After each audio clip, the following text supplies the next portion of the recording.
तो hello students. आज चलते हैं अपने न्यूज रूम की तरफ। आप मेरे पीछे बैकग्राउंड देख रहे हो। ऐसा लग रहा है ना कि हम लोग किसी न्यूज पोर्टल पर, न्यूज चैनल पर आ चुके हैं। और ऐसा लग रहा है कि किसी वॉर रूम में बैठे हैं और यहीं से हम वॉर आपको दिखाएंगे, ऐसा लग रहा होगा। बट ऐसा बिल्कुल नहीं है, हमारा ये स्टूडियो है। आज हम डिस्कस करने वाले हैं ईरान वर्सेस इजराइल। ईरान और इजराइल को आज हम डिस्कस करने वाले हैं कि किस तरह से इनके बीच में जो आप देख रहे हो चीजों को, मिडल ईस्ट में क्या हो रहा है। कहीं बम धमाके हो रहे हैं, कहीं मिसाइल अटैक्स हो रहे हैं। कोई वहां से ट्वीट दागता है, कोई वहां से ट्वीट दागता है। मिसाइल्स की लड़ाई के अलावा अलावा ये ट्विटर पे भी जंग लड़ी जा रही है। एक ट्वीट यहां से दागा जाता है, दूसरा ट्वीट यहां से दागा जाता है। एक मिसाइल ईरान से इजराइल की तरफ जाती है, एक मिसाइल इजराइल से ईरान की तरफ जाती है।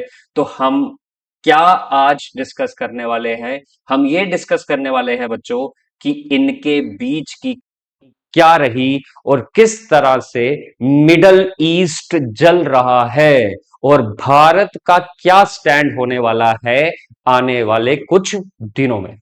तो चलिए स्टार्ट करते हैं दोस्तों।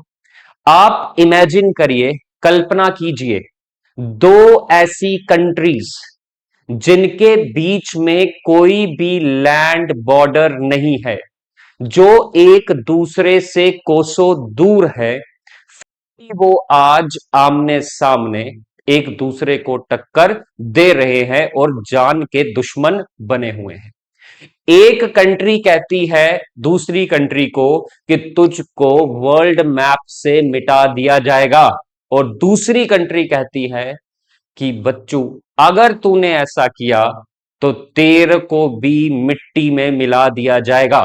जी हां दोस्तों, मैं बात कर रहा हूं ईरान और इजराइल की। और इसी के बीच में यूएसए भी, सात समुंदर पार मैं तेरे पीछे पीछे आ गई। यूएसए ने भी छलांग लगा दी है इस वॉर में दोस्तों। और यूएसए का क्या काम है इस वॉर में, वो भी हम आपसे क्या करेंगे, डिस्कस करेंगे। तो आइए चलते हैं, समझते हैं ईरान और इजराइल के बीच में ऐसा क्या हुआ। दोस्तों, ये जो लड़ाई है ये सिर्फ 2 साल पुरानी नहीं है, 3 साल पुरानी नहीं है। ये लड़ाई बरसों से चली आ रही थी। और ऐसा भी नहीं है कि ये लोग एक दूसरे के सालों साल के जान के दुश्मन है। ये दोनों देश, मैं फिर से कह रहा हूं, ईरान और इजराइल, ये दोनों देश पहले दोस्त थे। 1948 से लेकर 1979 तक इनके बीच में दोस्ती थी, इकोनॉमिकल टाइज हुआ करते थे, मिलिट्री मिलिट्री एग्रीमेंट होता था। और इंटेलिजेंस सपोर्ट ये दोनों देश एक दूसरे को दिया देते थे। कौन कौन? ईरान और इजराइल। दोस्तों, इंटेलिजेंस सपोर्ट एक दूसरे को दिया दिया जाता था इनकी तरफ से 1948 से 1979 तक। फिर ऐसा क्या हो गया कि इनकी दुश्मनी, जो पहले करण अर्जुन हुआ करते थे, आज कुछ और बन चुके हैं और एक दूसरे के खून के दुश्मन हो चुके हैं ये लोग। और आज आप देख रहे हो किस तरह से आपस में इनके बीच में टकराव हो रहा है। ये कहानी बहुत पुरानी है। मैंने आपको कहा इनके बीच में पहले दोस्ती गहरी थी। 1979 में ईरान में इरानियन रेवोल्यूशन होता है और आयतोल्ला खमेनी, जिनका नाम है, सॉरी अगर मैं प्रोनाउंसिएट नहीं कर पा रहा उनको, आयतोल्ला खमेनी गद्दी पर बैठते हैं। और ये दोस्ती with in seconds, with in days दुश्मनी में बदल जाती है। ऐसा क्या हुआ, वो पूरा टाइमलाइन हम आपको अपने साथ पढ़ाएंगे। ये इंपॉर्टेंट है, जो एस्पिरेंट्स तैयारी कर रहे हैं उनके लिए भी इंपॉर्टेंट है, और जो आम नागरिक इसको सुन रहा है तो उसको भी जानने का पूरा पूरा हक है कि ये लड़ाई क्यों हो रही है। अक्सर हम जब चौक चौराहे पर बैठा जाता है आजकल, तो ये डिस्कस किया जाता है कि क्या चीजें हो रही है मिडिल ईस्ट में। कोई कुछ कहानी बता रहा है तो कोई कुछ कहानी बता रहा है। कहानी असल में क्या है, ये लोग क्यों एक दूसरे के साथ टकराव की स्थिति में आ गए, आइए जानते हैं, हमारे साथ पढ़ते हैं। तो ये जो हमारा वॉर पोस्टर है, ईरान वर्सेस इजराइल, इनके बीच में क्या कहानी है, हम इसको समझेंगे। तो ईरान इजराइल कन्फ्लिक्ट हमने कोशिश की है आपको इस क्लास के थ्रू समझाने की। तो क्या कन्फ्लिक्ट है, किस तरह से कन्फ्लिक्ट हुआ, वो हम देखेंगे। तो अगर हम ईरान और इजराइल को दुनिया के नक्शे में देखें, तो मेरे पीछे आप ये जो देख रहे हैं, ईरान और इजराइल, ईरान और इजराइल नक्शे में अगर हम इसको देखना चाहें तो ये कहां पर है? पहले तो हमें मैप की जानकारी होनी चाहिए। मैंने आपको कहा कि ईरान कहां पर है और इजराइल कहां पर है, ये सबसे पहले हमको पता होना चाहिए। ईरान कहां है और इजराइल कहां पर है? दोस्तों, ये रहा आपका ईरान, ये है ईरान। ईरान जो अभी सामना कर रहा है इजराइल और यूएसए का। अभी जो मैं आपको अभी जो क्लास पढ़ा रहा हूं और अभी आप मेरे साथ ये पढ़ रहे हो और दूर कहीं ईरान इजराइल में मिसाइल गिर रही है। तो हम क्या करेंगे, आज देखेंगे कि नक्शे में, वर्ल्ड के नक्शे में ये कहां पर है। तो ईरान आपका देखा जाए तो अगर आपको दिख रहा होगा वर्ल्ड मैप पे, ईरान कुछ यहां पर है और इजराइल अगर आप देखोगे तो इजराइल यहां पर है। किस तरह से ईरान जो है वो मिसाइलों की बारिश कर रहा है इजराइल की तरफ। कुछ मिसाइलें यहां से जा रही हैं। अब यहां से जब कुछ मिसाइलें जा रही हैं तो दोस्तों यहां पर आपको समझने की जरूरत है, यहां पर मिडल ईस्ट पूरा का पूरा क्या हो गया है, इन्वॉल्व हो चुका है। पहले तो आप देखो ईरान कहां पर और इजराइल कहां पर। इन दोनों देशों के बीच में कोई भी लैंड बॉर्डर नहीं है, फिर भी ये आज एक दूसरे के सामने है। एक कहता है तुझे दुनिया में रहने का कोई हक नहीं है, दूसरा भी सेम बात वही करता है कि तुझे दुनिया में रहने का कोई हक नहीं है। बात हो रही है न्यूक्लियर बम पर, बात हो रही है डर्टी बम पर। इजराइल कहता है कि इजराइल कहता है कि जो ईरान है वो बहुत जल्द न्यूक्लियर बम बना सकता है और वो इजराइल के साथ पूरी दुनिया के लिए खतरा है, और यही कहना यूएसए का भी है। जबकि ईरान कहता था कि जो उसकी न्यूक्लियर कैपेबिलिटी है वो सिर्फ अपने लिए है, वो पीसफुल टाइम के लिए है, सिविलियन एनर्जी के लिए है, उसका 60% ही वो यूरेनियम को एनरिच कर रहा है। जबकि इजराइल कहता है कि वो 90% एनरिच कर गया है। और दोस्तों अगर 90% कोई एनरिच कर देता है तो वो न्यूक्लियर बम बना सकता है, ऐसा इजराइल का कहना है। तो ईरान यहां पर है, इजराइल यहां पर है। तो किस तरह से ये वाला जो पोर्शन आप देख रहे हो बच्चों, ये वाला जो पोर्शन देख रहे हो आप, ये मिडल ईस्ट गल्फ कंट्रीज है, यहां पर भी नुकसान पहुंचाया जा रहा है। यहां पर देखो, यहां पर अबू धाबी है, यहां दुबई है, यहां ओमान है, यहां मस्कट है, यहां यूनाइटेड अरब अमीरात है, कतर है, दोहा है और कुवैत है, ये और साथ में ये है आपका स्ट्रेट ऑफ हॉर्मज। ये है स्ट्रेट ऑफ हॉर्मज, जहां से पूरी दुनिया के लिए तेल एक्सपोर्ट किया जाता है, जो ईरान के क्या है अभी कब्जे में है, और बहुत जल्द यहां पर भी बम्बार्टमेंट की जा रही है। तो मैप बताने का मकसद मेरा ये था। और ये सऊदी अरब है और यहां पर भी क्या किया जा रहा है, मिसाइलें बरसाई जा रही है, ड्रोन्स अटैक किए जा रहे हैं। वो क्यों किए जा रहे हैं इन कंट्रीज पर? है लड़ाई ईरान इजराइल की, वो हम आगे नेक्स्ट हम पढ़ाएंगे आपको। फिलहाल के लिए आपको मैप में देखना बहुत जरूरी है, ईरान कहां पर है, इजराइल कहां पर है, गल्फ कंट्रीज सऊदी अरब कहां पर है। आई होप आपको यह समझ में आया होगा। अब थोड़ी सी बात की जाए तो मैं आपको बताना चाहता हूं, इन दोनों कंट्रीज के बीच में लगभग 1500 किलोमीटर का क्या है, फासला है। लगभग 1500 किलोमीटर का इन कंट्रीज के बीच में क्या है, फासला है। नो शेयर्ड बॉर्डर, ये कंट्रीज एक दूसरे के साथ बॉर्डर शेयर नहीं करती, ना ही ईरान ना ही इजराइल, जैसे मैंने आपको बताया।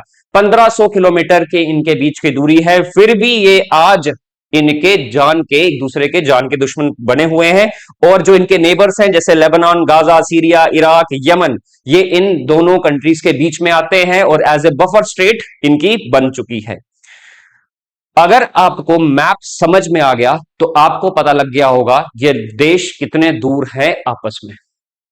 अब कहानी होती है कि 1948 से लेकर 1979 का वो दौर जब ईरान और इजराइल एक दूसरे के हुआ करते थे। ईरान और इजराइल 1949 से लेकर 1979 तक एक दूसरे के दोस्त हुआ करते थे।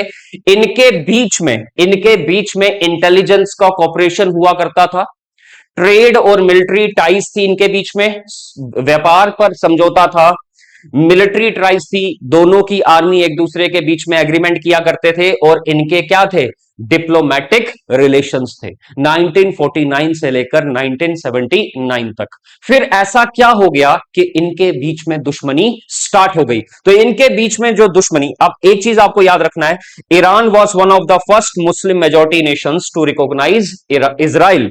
तो ईरान वन ऑफ द पहला मुस्लिम देश था जिसने इजराइल को रिकॉग्नाइज किया था एज अ कंट्री। ये वो टाइम है दोस्तों जब इनके बीच में क्या थी, दोस्ती थी। अब कहानी पर आगे ट्विस्ट आता है और बहुत बड़ा ट्विस्ट आता है। 1979 में होती है ईरानियन रेवोल्यूशन। ईरान में क्रांति आती है, इस्लामिक रेवोल्यूशन होता है और अयतोल्ला खमानी गद्दी पर बैठते हैं। और जब वो गद्दी पर बैठते हैं तो इनके बीच में कुछ ऐसा होता है कि इनके रिश्ते खराब होना शुरू होते हैं। ईरान में जब इस्लामिक रेवोल्यूशन आया तो वहां पर जो नारे लगे वो इजराइल को संबोधित किया इन्होंने शैतान का नाम लेकर, और यूएसए को संबोधित किया इन्होंने बड़ा वाला शैतान का नाम लेकर। तो ऐसे ऐसे जब स्लोगन्स, ऐसे ऐसे नारे जब ईरान में गूंज उठे तो इजराइल और यूएसए में हड़कंप मच गया। इस रेवोल्यूशन से उनको लगा कहीं ना कहीं कोई खिचड़ी पक रही है, हो सकता है उनके एग्जिस्टेंस पर सवाल उठ जाए। तो ये कहानी है 1979 ईरानियन रेवोल्यूशन लेड बाय, ये जो इस्लामिक रेवोल्यूशन हुआ था अयतोल्ला खमानी इसको लीड कर रहे थे। The Shah was overthrown and Iran became an Islamic Republic. उस समय पहलवी शाह जो गद्दी पर बैठे थे उनको गद्दी से निकाल दिया गया और वहां पर इस्लामिक रिपब्लिक घोषित कर दिया था ईरान। इजराइल डिक्लेयर्ड एनिमी, जब वहां पर इस्लामिक रेवोल्यूशन हुआ तो वहां पर इजराइल को घोषित कर दिया गया कि इजराइल उनका क्या है, दुश्मन है। और एंटी इजराइल आइडियोलॉजी लेकर अयतोल्ला खमानी गद्दी पर बैठे। अब यहीं से इनकी लड़ाई, इनकी दोस्ती लड़ाई में क्या हो जाती है, चेंज हो जाती है। एग्जाम के पॉइंट ऑफ व्यू से आपको याद रखना है 1979 में ईरानियन रेवोल्यूशन हुआ था। अब जब ये लड़ाई आगे बढ़ी तो ये लड़ाई हुई क्या दोस्तों, एक चीज मैं आपको बता दूं, ये दोनों कभी भी डायरेक्ट वॉर में शामिल नहीं हुए एक दूसरे के खिलाफ। ये कभी भी डायरेक्ट वॉर में शामिल नहीं हुए, ये प्रॉक्सी के जरिए दूसरे के साथ लड़ा करते थे। इसमें सबसे पहले मैं ईरान को रखूंगा क्योंकि ईरान कभी भी डायरेक्ट वॉर में शामिल नहीं हुआ इजराइल के खिलाफ। वो हमेशा प्रॉक्सी, इनडायरेक्ट वॉर के जरिए, मतलब दूसरे के कंधे पर बंदूक चलाया करता था ईरान। और ईरान का जो साथ दे रहे थे कुछ ऐसे ग्रुप्स जो ईरान के प्रॉक्सी थे, कुछ ऐसे ग्रुप जो ईरान के प्रॉक्सी थे और इजराइल को नुकसान पहुंचाया करते थे। उनमें से जो मेन है हिजबुल्लाह, आपने सुना होगा न्यूज में हिजबुल्लाह, ये लेबनान का प्रॉक्सी, लेबनान से प्रॉक्सी ग्रुप है। Iran most powerful proxy with 1,50,000 rockets है इनके पास, हिजबुल्लाह लेबनान से। हमास गाजा से, ये पैलेस्टीनियन मिलिटेंट ग्रुप है जो ईरान जिसको सपोर्ट करता है, जो आए दिन इन्हों इजराइल पर अटैक किया करते हैं। एक और एक छोटा बट इंपॉर्टेंट ग्रुप है इस्लामिक जिहाद, ये भी गाजा से क्या कर रहा है, ऑपरेट कर रहा है, ईरान इसको सपोर्ट करता है। हौदीस, हाउदीस ये यमन से है, ये भी ईरान का प्रॉक्सी ग्रुप है, ईरान इसको सपोर्ट करता है। और इराक मिलिटियास, ये भी ईरान का प्रॉक्सी ग्रुप है, ईरान इनको सपोर्ट करता है फॉर इजरायली टारगेट्स। तो हमारे सामने कहानी यह है कि ईरान कभी भी डायरेक्ट वॉर में शामिल नहीं हुआ, वो हमेशा प्रॉक्सीज के जरिए इजराइल पर अटैक करता था। और उसकी प्रॉक्सीज में शामिल हिजबुल्लाह, गाजा, हमास, इस्लामिक जिहाद, हाउदीज और इराक मिलिटियास जैसे प्रॉक्सी मिलिटेंट ग्रुप्स शामिल थे जो इजराइल पर अटैक करते थे। तो यहीं से कहानी इनकी दुश्मनी में बदल गई और फिर इजराइल ने बदला लेना स्टार्ट कर दिया। अगर मैं बात करूं, ये जो लड़ाई का मुख्य बिंदु है वो है ईरान का न्यूक्लियर प्रोग्राम। ईरान जो है वो अपने न्यूक्लियर प्रोग्राम के तहत अपने न्यूक्लियर को एनरिच कर रहा है। और वो कहा गया इजराइल और यूएसए के द्वारा कि ये जो ईरान का न्यूक्लियर एनरिचमेंट प्रोग्राम है ये उनके साथ साथ एक दिन पूरी दुनिया के लिए खतरा बन जाएगा, क्योंकि अगर वो 60% से ज्यादा 90% एनरिच कर दे अपना यूरेनियम तो वो डर्टी बम, एटम बम बना सकता है और वो किसी भी समय उसको बनाकर इजराइल पर फेंक सकता है या दुनिया के किसी देश पर भी फेंक सकता है, जिससे पूरी दुनिया की सिक्योरिटी क्या हो जाए, कंप्रोमाइज हो जाए। तो ये जो ईरान का न्यूक्लियर प्रोग्राम है यही फसाद की जड़ है जो आज इन दोनों देशों को आपस में क्या कर रही है, लड़वा रही है। ईरान कहता है जो उसका न्यूक्लियर प्रोग्राम है वो पीसफुल एनर्जी है। ईरान कहता है कि जो वो न्यूक्लियर उसका प्रोग्राम है वो पीसफुल उसकी एनर्जी है, वो अपने लिए उसको क्या यूरेनियम को एनरिच कर रहा है, अपनी एनर्जी सर्वाइवल के लिए उसको एनरिच कर रहा है। जबकि इजराइल और यूएसए का मेन कंसर्न ये है कि अगर यूरेनियम 60% से ज्यादा एनरिच करता है तो वो पीसफुल के लिए नहीं है, वो एटम बम बनाने के लिए है। फिर इसी वजह से क्या किया जा रहा है, ईरान को रोका गया कि तू अपना न्यूक्लियर प्रोग्राम छोड़ दे, पर ईरान टस से मस नहीं हुआ और इसी के बाद इनके बीच में फिर मिसाइलें चल जाती है। तो पूरा जो मेन जो कारण है, कोर है, बिंदु है, वो है ईरान का न्यूक्लियर प्रोग्राम। तो यहां पर यूरेनियम एनरिचमेंट, अगर मैं आपको एक चीज बोली 60%, अगर आप देखो दोस्तों, यूरेनियम एनरिचमेंट के जो लेवल्स है वो मैंने आपको एक्सप्लेन किए हैं। अगर कोई भी कंट्री यूरेनियम एनरिचमेंट करती है 3 से 5%, तो वो सिविलियन एनर्जी के लिए यूज किया जाता है, अपने यूज के लिए। अगर 20% से ज्यादा एनरिच करती है तो वो एडवांस रिसर्च के काम आता है। अगर 60% वो यूज करती है तो वो नियर वेपन ग्रेड्स, कुछ वेपन्स का अपग्रेडिंग हो सकता है।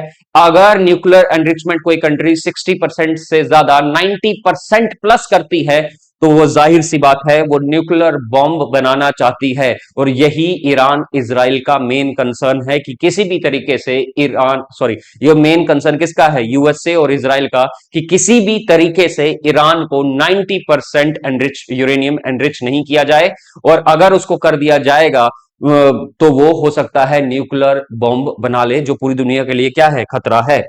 तो ये जो चीजें हैं मैंने आपको बताया कि न्यूक्लियर प्रोग्राम रोकना ईरान का, ये मेन मकसद है इजराइल और यूएसए का। अब इस न्यूक्लियर प्रोग्राम के तहत एक डील हुई थी 2015 में, जिस डील का नाम था joint comprehensive plan of action. Joint comprehensive plan of action, joint comprehensive, joint comprehensive plan of action. ये एक डील हुई थी, समझौता हुआ था किस किस के बीच में, 2015 में न्यूक्लियर डील हुई है, joint comprehensive plan of action. ये जो कॉम्प्रिहेंसिव प्लान ऑफ एक्शन ये 2015 में साइन हुआ किसके बीच में, यूनाइटेड नेशंस के 5 permanent members, USA, UK, France, Russia, China, ये 5 परमानेंट मेंबर्स थे। और इसके साथ जर्मनी को भी इस डील में रखा। अब जर्मनी तो परमानेंट मेंबर्स में नहीं आता है, फिर भी जर्मनी को इस डील में इसलिए रखा क्योंकि ये जर्मनी यूरोप का सबसे इंफ्लुएंशियल कंट्री है, तो यूरोप का रिप्रेजेंटेशन भी इसको मिले, इसलिए जर्मनी को भी इस डील में डाला गया था। तो ये जो joint comprehensive plan of action 2015 में जो न्यूक्लियर डील हुई, उसके किस किस के बीच में हुई है, तो आपको याद रखना है ईरान के साथ साथ किसने इस डील को साइन किया, यूएसए ने, यूनाइटेड किंगडम ने, फ्रांस ने, रशिया ने, चाइना ने, और यूरोप का रिप्रेजेंटेशन कर रहा था जर्मनी। 2015 में ये डील साइन होती है। ईरान एग्री करता है कि जो उसका यूरेनियम वो जो एनरिच कर रहा है उसको क्या करेगा, लिमिट करेगा, उसको कम करेगा। तो इस डील में क्या था 2015 में, कि ईरान जब ये समझौता होता है तो ईरान कहता है कि हम अपने यूरेनियम एनरिचमेंट को लिमिट करेंगे, उसकी एनरिचमेंट को क्या करेंगे, लिमिट करेंगे। ऐसा इसलिए, ऐसा करने के बाद जब उसने ये डील साइन की तो ईरान से सैंक्शंस हटा दी गई, जो पहले उस पर सैंक्शंस लगी थी। उसके जो एसेट्स फ्रीज किए गए थे उसको क्या कर दिया गया, रिलीज कर दिया, और ईरान दोबारा से तेल के मार्केट में, इंटरनेशनल ग्लोबल ऑयल मार्केट्स में दोबारा सक्रिय हो गया था इस डील के अंदर। तो आपको ये याद रखना है, ये जो न्यूक्लियर डील हुई थी ये ईरान, परमानेंट 5 मेंबर्स और एक यूरोपियन नेशंस के बीच में हुई थी। इस डील का मुख्य कारण, इस डील का मुख्य मकसद यह था कि ईरान अपना न्यूक्लियर एनरिचमेंट कम कर दे। और जब उसने ये घोषणा की कि वो अपना न्यूक्लियर एनरिचमेंट कम कर देगा तो उससे जो पहले उस पर जो सैंक्शंस लगाई गई थी यूएसए के द्वारा उसको कम कर दिया गया, और ईरान फिर से तेज गति से इंटरनेशनल ऑयल मार्केट्स में आ गया था। और न्यूक्लियर अपनी उसने न्यूक्लियर एक्टिविटी भी क्या कर दी थी, लिमिटेड कर दी थी ईरान ने। अब होता क्या है, 2018 में डोनाल्ड ट्रंप, 2018 में डोनाल्ड ट्रंप इस जेसीपीओ से, जिसको मैंने आपको बताया joint cooperation plan of action, इससे डोनाल्ड ट्रंप यूएसए को वापस खींच लेते हैं। इस डील से यूएसए अपना नाम वापस खींच लेता है। अब ये क्यों खींचता है इस डील से अपना नाम वापस, क्योंकि ट्रंप बाबू को यह लग रहा था कि इस डील से अमेरिका को नुकसान है और सारा फायदा किसको हो रहा है, ईरान को हो रहा है। ईरान को फायदा हो रहा है, यूएसए को नुकसान हो रहा है। इसी मंशा से डोनाल्ड ट्रंप इस डील से बाहर हो जाते हैं और ईरान पर सैंक्शंस लगा दी जाती है। अब मुझे यह बात समझ नहीं आई यहां पर मुझे थोड़ा सा कल्प्रिट डोनाल्ड ट्रंप भी लग रहा है कि क्यों इस डील से वो बाहर निकला, और सिर्फ ये रीजन बताया उसने कि वो जो है, वो जो डील जो उसने की है ईरान के साथ, उससे यूएसए को फायदा नहीं है, ईरान को फायदा हो रहा है। तो अगर ऐसा था तो पहले ही इस डील से उसको हट जाना चाहिए था। खैर छोड़िए, वो बात अलग है, अपनी अपनी समझ है। तो यूएसए इस डील से बाहर आता है ये कहते हुआ कि ईरान को फायदा हो रहा, हमें फायदा नहीं हो रहा, और ईरान पर दोबारा सैंक्शंस लगा दी जाती है। और इन रिटेलिएशन जब इस डील से यूएसए बाहर निकलता है, ईरान पर सैंक्शंस लगती है, तो ईरान इन रिटेलिएशन क्या करता है, अपना जो यूरेनियम एनरिचमेंट है वो 60% से ज्यादा क्या कर देता है, बढ़ा देता है। और यही टेंशन का कारण था दोस्तों। अगर 60% से ज्यादा यूरेनियम एनरिच करती है कोई कंट्री, तो वो फिर न्यूक्लियर बॉम्ब की तरफ जा रही होती है, और यहां पर इनके बीच में लड़ाई झगड़ा शुरू हो जाता है। अब कहानी बात करते हैं वो मनहूस दिन, अक्टूबर 7 2023। ये डेट है अक्टूबर 7 2023। हमास जो मैंने बताया ईरान का प्रॉक्सी ग्रुप है गाजा में, ईरान का प्रॉक्सी ग्रुप गाजा में हमास, वो टेररिस्ट अटैक करता है इसराइल में और सदर्न इसराइल में। और वहां पर वो जो ये जो 7 अक्टूबर है, इसको इसराइल के इतिहास में मनहूस दिन, काला दिन कहा जाता है, जब गाजा ईरान का प्रॉक्सी, सॉरी, जब हमास ईरान का प्रॉक्सी जब अटैक करता है इसराइल पर। तो जैसे ही अटैक करता है काफी ज्यादा सिविलियंस उनके मारे जाते हैं। तो इन रिटेलिएशन इसराइल डायरेक्ट अटैक कर देता है ईरान। यहां पर इसराइल क्या है, गाजा पर क्या करता है, अटैक करता है, क्योंकि गाजा से उनका प्रॉक्सी हमास ने इसराइल पर अटैक किया था, तो इसराइल गाजा पे जंग छेड़ देता है। ईरान बैक ग्रुप्स एस्केलेट, जो ईरान के जो प्रॉक्सी ग्रुप्स थे वो भी इस वॉर में क्या हो जाते हैं, शामिल हो जाते हैं। The October 7 attack dramatically escalated the broader Israel Iran confrontation.